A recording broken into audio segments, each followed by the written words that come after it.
madala si heer sare loo soo agaasimay isla markaana lagu soo bandhigayay buuga diiwaanka qosolka qaybtiisii labaad ayay soo qaban qaabisay madasha akhriska ee maskaxmaal ee magaalada Boorama. madashan ayaa waxaa ka soo qayb galay dhalinyaro aad u tiro badan una badan aqoon-yahano ka socday jaamacadaha ku yaala magaalada Boorama, dhakhaatiir, aqoon-yahano, siyaasiyiin iyo weliba qoraaga buugaasi musharaxa madaxweynaha ee xisbiga udub aqoon-yahan Jamaal Cali Xuseen. ugu horeyntii ayaa Sharmaake Axmed Maxamed Geele Dacar oo ku hadlay afka madasha akhriska ee maskaxmaal waxa uu ka dhawaajiyay madashani waxa ay u jirto akhriska maskaxmaal waxay go'aan ku gaadhay inay isbarto qoraaga iyo akhristaha si xiriir uga dhaxeeyo bixina qof walba halkii ay taagnaa uga sii dhaqaaqo. rasmi calaygu waxa weeye ummadda inay isbaro dadkii ku horreeyay cid ay ahayd say iyaguna qiimo u yeeshaan halkaan uga sii wadaan. naadiga akhriska maskaxmaal ujeedadiisa u badan intaasay ahayd. mar kale iyadoo habeen aynu u fadhina ahaa habeen kale waxaynu soo dhaweynaynaa qoraaga weyn siyaasiga iyo baanka Jamaal Cali Xuseen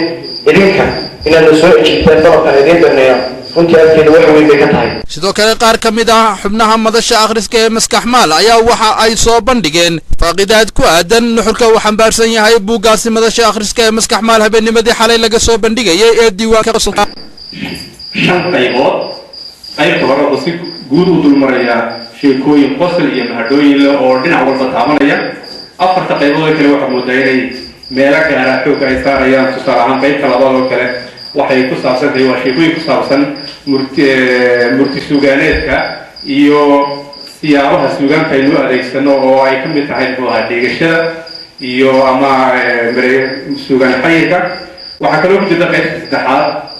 haweenka Soomaaliyeed iyo doorka ay ku leeyihiin suugaanta ama taariikhda ama sheekooyinka iyo dhinaca madadaalada ay ka soo galaan oo sheekooyin fara badan oo dabcan markaad buugga gasho una dareemi karto sida ay xiisaha iyo ay sameynayaan soo jiidashada. qaybta ugu dambaysana buuggu wuxuu ku qoray qurbajooga iyo saaxiibadooda qalaad oo in badan ay ku dhex jiraan sheekooyin iyo xikmado fara badan oo qofku markuu qoro wax qosol ah ma aha inuu isagu qosol yahay, laakiin wuxuu ku tusayaa jamaalka qofka naftiisa ku jirta. waayo qofku markuu wax qosol qorayo waxay ka muuqanaysaa waayo rasuulka calayhi salaatu wasalaam wuxuu yidhi qof kastoo muslina waxay ka muuqataa ficilkiisa iyo camalkiisa. qof kastana wuxuu yahay waxay ka muuqanaysaa ficilkiisa iyo camalkiisa, ficilkiisa iyo suuradiisa la arkayo. marka waxaan leeyahay inuu isagu yahay qof had iyo jeer faraxsan, farxad ku nool, mashaakilaadka adduunka oo dhan waxaan leeyahay uu kusoo dhashay buuggii la oran jiray laatax inuu kusoo dhashaan malaynaya maadaama waxaan oo dhan ku jiro. marka qofka hadduu naftiisa farxad ka dareemo unbuu qori karaa, dadkana dareensiin karaa. qaybahaas horta kala duwan ayuu ka kooban yahay shanta qaybood ah. haddana yani waxyaabaha qosolka marka aad buugga sii dhex gashay aad akhrido mar waxaan isweydiinayay matalan marar waxaa ku badnaa waxyaabihii miyiga iyo maaragtay ka dhici jiray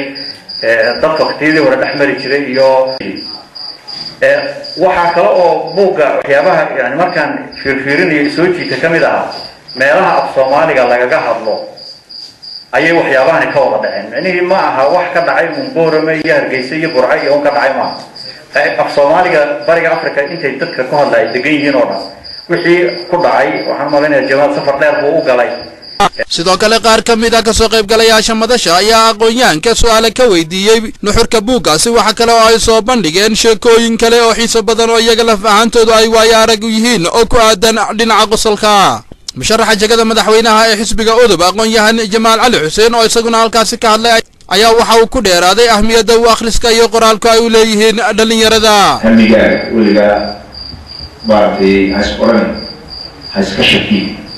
hasqoran hamigaaga ma gaari karaysid taalkaagu meesha ku dhigo adigu dadaal oo samee dadka kalena ha dhegeysan dadka kale inta badan dadka dhiirigelinta wanaagsan aan siin weliba Soomaalida oo badan oo aragta dadka kula waxaa ma samayn karaysid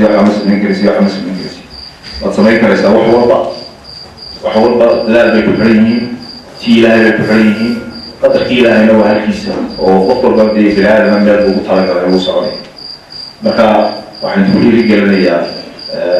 wax akhrisku maadaama aynu maskaxmaal magacaaba cajiibe maskaxmaal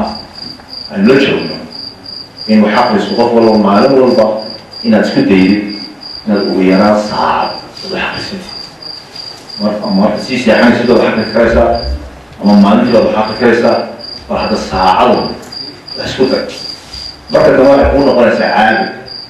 marka hore waxaa laga yaabaa dad isku khasabtid oo khasab aad kaga dhigtid oo kugu adkaato laakiin marka dambe waxaa kuu noqonaysaa wax naftaada anfacayo ama aad eegaysid ama adiga ku hagaajinaysa waxaan aad akhriyaysaana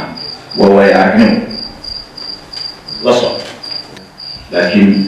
habeen aan ka hadlayno siyaasad maaha laakiin waa habeen aan ka hadlayno xafiska iyo aqoonta iyo dhaqaalaha siduu u kordhiso aqoonta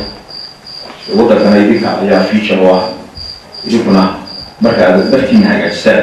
aad waddankana hagaajin karaysaan gabagabadii madashan ayaa madasha akhriska ee maskax maal waxa ay shahaadooyin guddoonsiisay shirkadda isgaadhsiinta ee telesom jaamacadda camuud dahabshiil group iyo shirkadda dhabacadda ee asal oo ay intuba tilmaameen inay gacan saar ballaaran leeyihiin islamarkaana marar badan u fidiyeen taageero madasha akhriska ee maskax maal sidaasi oo kale ayaa qoraaga buuggan aqoon-yahan jamaal cali xuseen waxa uu nuqullo ka mid ah buuggan ugu deeqay jaamacadaha camuud eelo iyo weliba akhristayaal kale oo iyagu madashaasi habeennimadii xalay goobjoog u ahaa madashan ayaana noqonaysa mid ka mid a madalihii ugu xiisaha badnaa ee ay soo qaban qaabisa madasha akhriska ee maskax maal islamarkaana ay u joogeen qoraayadii buugaagtaasi lasoo bandhigayo iyagu gacantooda ka qoray cabdalla cali yuusuf honkebel t v magaalada boorama